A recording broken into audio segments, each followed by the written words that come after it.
Hello and welcome to my channel. I want to thank you if you're coming back around, and I want to welcome you if you're new to this channel. I appreciate us being together on the earth at this time, and I hope that we will join forces and hands in creating a wonderful place to be at this time. Move in that direction anyhow. Today I want to talk about what ifs, and it's our job as souls having this human experience to be the very best that we can be. And these are challenging times to step up and step into that. But I want to have you ask yourself the question, what if? What if you were designed to be everything you could possibly imagine? Happy, healthy, loving, kind, compassionate, caring, using your talents and skills to the best of your ability, and even going beyond that. What if you were meant to have a profoundly wonderful life of joy and harmony in the workplace, at home, with your friends, your family, your extended family, your spouse, your partner, whatever you can imagine, and whatever is in your life at this time? What if you were meant to have the absolute best job ever, where your talents and skills were being utilized to their fullest potential, and you had freedom to even grow into and beyond what you thought possible? What if you were meant to have all of your dreams and wishes fulfilled? All of them. What if? What if? Can you imagine it? Living in a world of possibility takes courage. Here's another what if. What if we're living our lives and bumping into challenges, frustrations, hardships, struggles, resentments, fears, or whatever is not going the way you want for it to go, and that you have the potential to turn that around with just a single thought. What if? Thoughts are actually things that can weigh you down or lift you up. So I want to tell you a little story, and this has to do with my son who is now 46 and at the time was a first grader, I think, might have been second, so he was 6 or 7. And at that time I was having experiences of alternative kinds of things coming into my awareness. Now, when I say that, I was raised a traditional Catholic, baptized Episcopalian and then Catholic, because that was, how things went at that time. And since then, I've studied a little bit about all religions, but that's not where I want to go with this. What I learned early in my life, and I have to thank my mother for helping me to move in a little different direction than most, because of what she could see as potential within me. And I have a curious mind, so that's important here. When my son was little, I was exploring the esoteric arts. Did not know much about them, did not even know what that meant, but it was things that were beyond my understanding. And one of the things that I experienced was a study that came into my awareness of, and I think it was Stanford Research Institute. However, I might be wrong about that. It's been a long time. I'm in my 70s now, so he was 7, so we've got a ways to go for me to go backwards, but to remember all that. But the point of it is, the study took marketing executives on Wall Street, a test group of 12 and a test, so you had a placebo group and you had the actual test group. And they gave them both, took them and gave them both training. The placebo group got their traditional, go into a conference room, experience what it is to elevate yourself as a marketing executive, and the different things that could be done. The other group had non-traditional training. They were given some instructions to imagine a ball of light between their hands and to intensify that light and run it over their bodies and down their arms and all the way down their legs, and basically clearing the energy field of their bodies. Now, this was hypothetical at the time because the studies had started in earnest in the 60s, 70s, and 80s, and they went on and intensified, and we know a lot more now than we did then. Anyhow, so that was part of the study. Before they did that, I have to back up a little bit. They took each group independent of each other and weighed them. So each individual had their weight measured. Then they went into their separate areas for instruction, and I'm going to focus mostly on the group that went through the non-traditional study.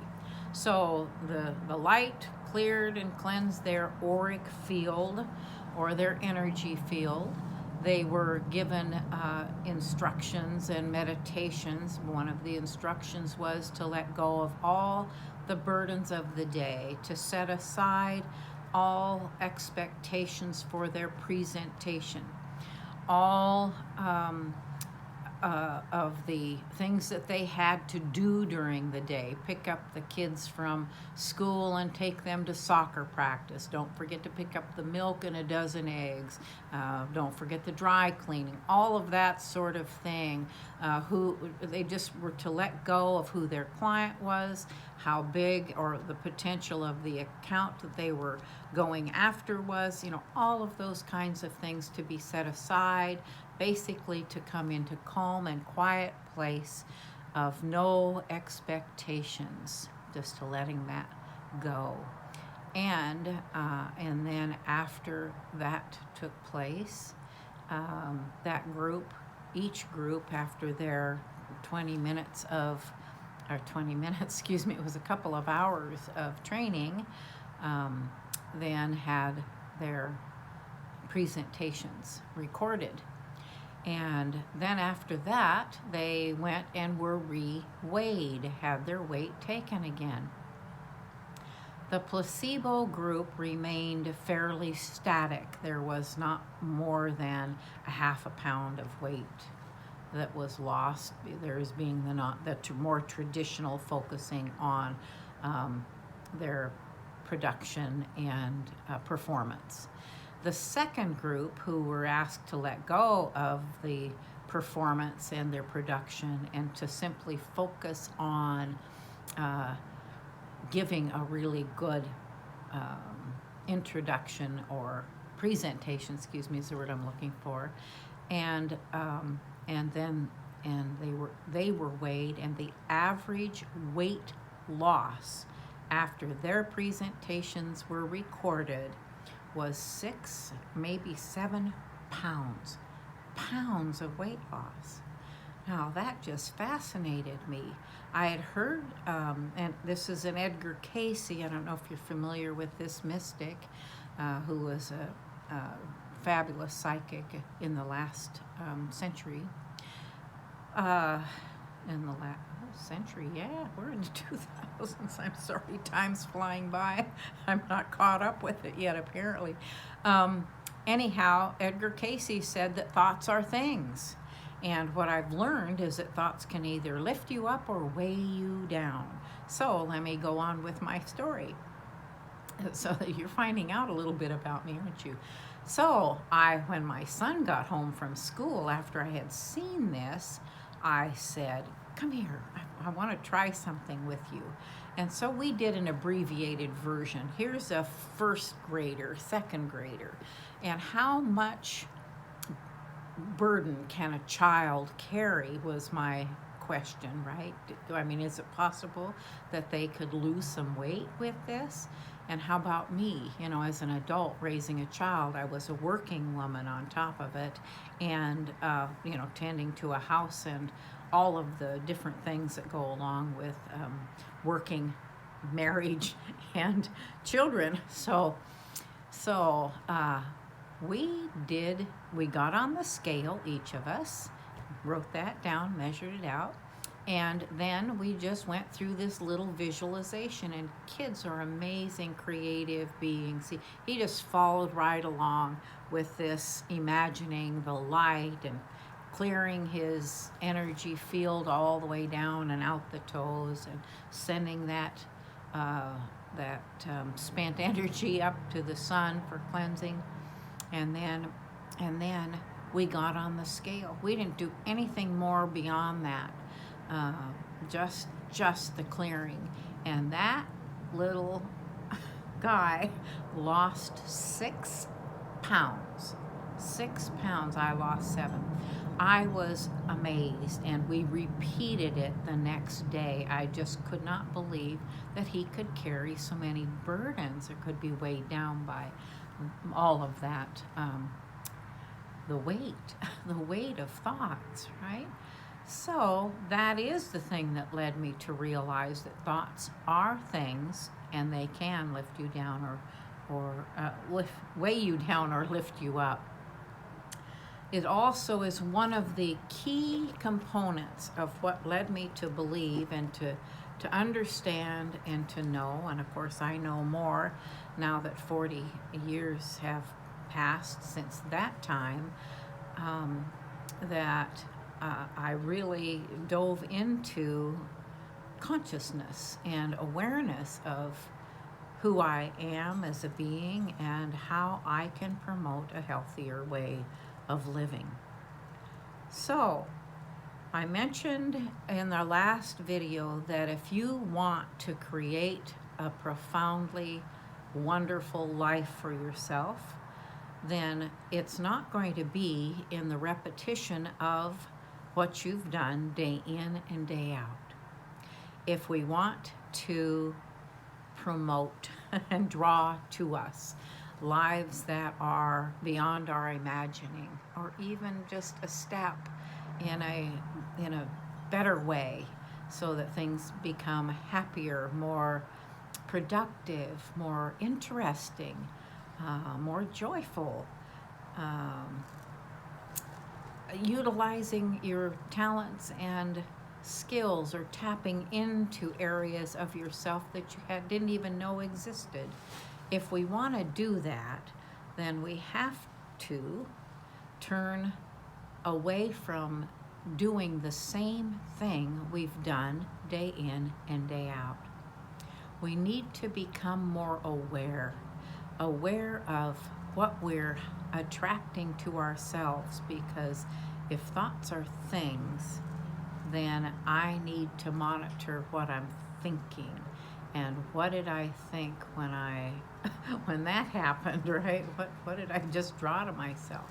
So it's one of the things that we'll be spending more time on, and becoming more aware of our thoughts and how to tap into. It's a universal law that what we put our attention on is what we're going to draw to ourselves.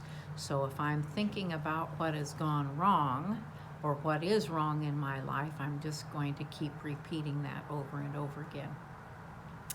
So the heart of you and me as a spiritual being, as a soul having this human experience, is gratitude.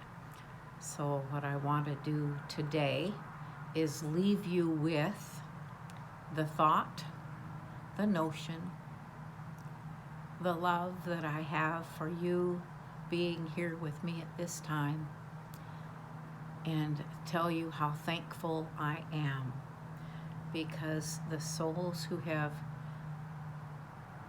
chosen this time to walk into a new way of being are the most courageous and most beautiful beings, and thank you for taking that walk with me. I will see you in the next video. If you are curious and hopefully will want to join me again so that we can have more conversations, tap like with the thumbs up, subscribe, even share with your friends, gather together, and once I get this whole vlogging, video logging thing down, then I hope to have a more systematic thing in place, more, when it's posted and those kinds of things. And I hope to do it every single day for at least a month or two, so that I can get more accustomed and familiar, and my words will flow a little easier, and I hope that you're having fun with me. That's next. So see you next time. I want you to know I love you. Bye.